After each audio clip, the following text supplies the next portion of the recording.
ಈಗಿನ ಕನ್ನಡ ಇಂಡಸ್ಟ್ರಿ ಪರಿಸ್ಥಿತಿ ಹೇಗಾಗಿದೆ ಅಂತ ಅಂದ್ರೆ ಒಂದು ಟೈಮಲ್ಲಿ ಒಳ್ಳೆ ಕಂಟೆಂಟ್ಗಳು ಬರ್ತಿಲ್ಲ ಕನ್ನಡ ಇಂಡಸ್ಟ್ರಿಲಿ. ಕನ್ನಡ ಇಂಡಸ್ಟ್ರಿ ಅನ್ನೋದು ಒಂದು ಚಿಕ್ಕ ಇಂಡಸ್ಟ್ರಿ, ಕ್ವಾಲಿಟಿ ಮೇಕಿಂಗ್ ಇರಲ್ಲ, ಕತೆಗಳಿರಲ್ಲ, ಒಳ್ಳೆ ಕತೆ ಇರಲ್ಲ, ಕಂಟೆಂಟ್ ಇರಲ್ಲ ಅಂತ ಅಂತಿದ್ರು. ಈಗ ಬರ್ತಿರುವಂತ ಯಂಗ್ ಡೈರೆಕ್ಟರ್ಸ್ಗಳು ಒಳ್ಳೊಳ್ಳೆ ಕತೆಗಳನ್ನ ಇಟ್ಕೊಂಡು ಒಳ್ಳೊಳ್ಳೆ ಕಂಟೆಂಟ್ಗಳನ್ನ ಇಟ್ಕೊಂಡು ಸಿನಿಮಾಗಳನ್ನ ಮಾಡ್ತಿದ್ದಾರೆ. ಆದ್ರೂ ಕೂಡ ಜನ ಥಿಯೇಟ್ರಿಗೆ ಬಂದು ಸಿನಿಮಾ ನೋಡ್ತಿಲ್ಲ. ಇದಕ್ಕೇನು ಮೇನ್ ರೀಸನ್ ಇರ್ಬೋದು ಅಂತ ಅನ್ಕೊಂಡ್ರೆ ಅದು ನಾವೇನೆ. ಏನಕ್ಕೆ ಅಂದ್ರೆ ಇದ್ರ ಹಿಂದೆ ಮಾಡಿರುವಂಥ ಸಿನಿಮಾಗಳಲ್ಲಿ ಒಳ್ಳೆ ಕ್ವಾಲಿಟಿ ಮೇಕಿಂಗ್ ಇಲ್ಲ. ಇನ್ನು ಕನ್ನಡ ಇಂಡಸ್ಟ್ರಿಲಂತೂ ಒಳ್ಳೆ ಕ್ವಾಲಿಟಿಯಾಗಿ ಮಾಡುವಂಥ ಪೋಸ್ಟ್ ಪ್ರೊಡಕ್ಷನ್ ವರ್ಕ್ಸ್ ಮಾಡುವಂಥವ್ರು ತುಂಬ ಅಂದರೆ ತುಂಬ ಕಮ್ಮಿ. ಆ್ಯಂಡ್ ಇಲ್ಲಿ ಇರುವಂಥವರೆಲ್ಲ ದೊಡ್ಡ ಫ್ರಾಡ್ಸ್ಗಳು ಕನ್ನಡ ಇಂಡಸ್ಟ್ರಿ ಟೆಕ್ನಿಷಿಯನ್ಸ್. ಇವಾಗಲೇ ಹೇಳ್ಬಿಟ್ಟಿದ್ದೀನಿ, ನಾನು ಅನುಭವಿಸೋದರಂಥ ಒಂದಷ್ಟು ಸನ್ನಿವೇಶಗಳಲ್ಲಿ ಎಲ್ಲರೂ ದುಡ್ಡು ಮಾಡದೆ ನೋಡ್ತಾರೆ ಹೊರತು ನಾವು ಕೊಟ್ಟಿರುವಂಥ ಪ್ರಾಜೆಕ್ಟ್ನ ಒಳ್ಳೆ ಔಟ್ಪುಟ್ ತೆಗೆದುಕೊಡೋಣ ಅನ್ನೋ ಯೋಚನೆಗಳೇ ಇರಲ್ಲ. ಅಂಥ ಒಂದು ವರ್ಸ್ಟ್ ಜನಗಳು ಈ ಕನ್ನಡ ಇಂಡಸ್ಟ್ರಿ ಇರೋದು. ಆ್ಯಂಡ್ ಅದರಿಂದ ಈ ಸಿನಿಮಾಗಳನ್ನ ಮಾಡಾದ್ಮೇಲೆ ಏನೇನೋ ಚೀಪಾಗಿ ಒಂದಷ್ಟು ಪ್ರಚಾರಗಳನ್ನ ಮಾಡಿಕೊಂಡು ಜನಗಳನ್ನ ಏನಾದರೂ ಮಾಡಿ ಥಿಯೇಟ್ರ್ ತರಬೇಕು ಅಂತ ಏನೆಲ್ಲ ಸಾಹಸಗಳನ್ನೆಲ್ಲ ಪಡ್ತೀರಾ. ಆ್ಯಂಡ್ ಜನಕ್ಕೆ ಈಗ ಇಂಟ್ರೆಸ್ಟ್ ಹೋಗ್ಬಿಟ್ಟಿದೆ, ಕನ್ನಡ ಸಿನಿಮಾ ಮೇಲೆ ಹೋಪ್ ಹೋಗ್ಬಿಟ್ಟಿದೆ.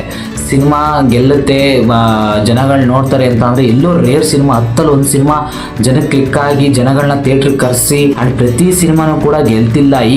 ಈಗ ಪ್ರಾಬಬ್ಲಿ ಹಿಂದೆ ಬರ್ತಿರೋಂಥ ವರ್ಷಕ್ಕೆ ಸಿನಿಮಾಗಳು ಆ್ಯಂಡ್ ಈಗ ಬರ್ತಿರುವಂಥ ಒಂದು ವರ್ಷ ಸಿನಿಮಾಗಳ ಸಂಖ್ಯೆ ತುಂಬ ಕಮ್ಮಿ ಆಗಿದೆ. ಆ್ಯಂಡ್ ಇದಕ್ಕೆಲ್ಲ ಮೇನ್ ರೀಸನ್ನೇ ನಾವೊಂದು ಸಿನಿಮಾನ ಒಂದು ಎಂಟರ್ಟೈನ್ಮೆಂಟ್ ಝೋನಲ್ಲಿ ಮಾಡ್ದೇನೆ ಅದು 4 ಸಾಂಗ್ಗಳು, 4 ಫೈಟ್ಗಳು, ಹೀರೋರಿಸಮ್ ಆಗಿ ಎಲ್ಲ ಬರೀ ಇದನ್ನೇ ಇಟ್ಕೊಂಡಿದ್ದಾರೆ. ಆ್ಯಂಡ್ ಈವನ್ ನಮ್ಮ ಕನ್ನಡ ಇಂಡಸ್ಟ್ರಿಯಲ್ಲಿ ಎಲ್ಲ ಒಂದು ನವರಸಗಳನ್ನೂ ಆ್ಯಕ್ಟ್ ಮಾಡುವಂಥ ಆರ್ಟಿಸ್ಟ್ ಯಾರಿದ್ದಾರೆ ತೋರಿಸ್ಬಿಡಿ, ಒಬ್ಬರು ಇಬ್ಬರು ಅಂತ ಸಿಗ್ಬೋದು ಬೇರೆ ಎಣಿಕೆ ಅಷ್ಟು. ಬೇರೆ ಲ್ಯಾಂಗ್ವೇಜಲ್ಲಿ ತಗೊಂಡ್ರೆ ಒಬ್ಬ ಭಿಕ್ಷುಕನ ಕ್ಯಾರೆಕ್ಟರ್ನು ಮಾಡ್ತಾನೆ ಹೀರೋ, ಇನ್ನೊಂದು ಯಾವುದೋ ಒಂದು ಕ್ರೈಮ್ ಥ್ರಿಲ್ಲರ್ ಪೊಲೀಸ್ ಕ್ಯಾರೆಕ್ಟರ್ ಮಾಡ್ತಾನೆ, ಇನ್ನೊಬ್ಬ ಊರಿನ ಯಜಮಾನ್ ಕ್ಯಾರೆಕ್ಟರ್ ಮಾಡ್ತಾನೆ, ಒಬ್ಬ ಹೀರೋ ಎಲ್ಲ ಕ್ಯಾರೆಕ್ಟರ್ಗಳನ್ನೂ ಮಾಡ್ಕೊಂಡು ಬರ್ತಾನೆ. ಅದೇ ನಮ್ಮ ಕನ್ನಡ ಇಂಡಸ್ಟ್ರಿಲಿ ಹೀರೋ ಅಂತ ಅಂದರೆ ವಿಲನ್ ಹೊಡೆಯೋದು ಆ್ಯಂಡ್ ಹೊಡೆದೆಬ್ಬಿಸೋದು, ಧೂಳೆಬ್ಬಿಸೋದು ಇದೇ ಆಗೋಗುತ್ತೆ. ಫಸ್ಟಿಂದ ಎಂಡ್ವರೆಗೂ ಇದೇ ಆಗೋಗುತ್ತೆ.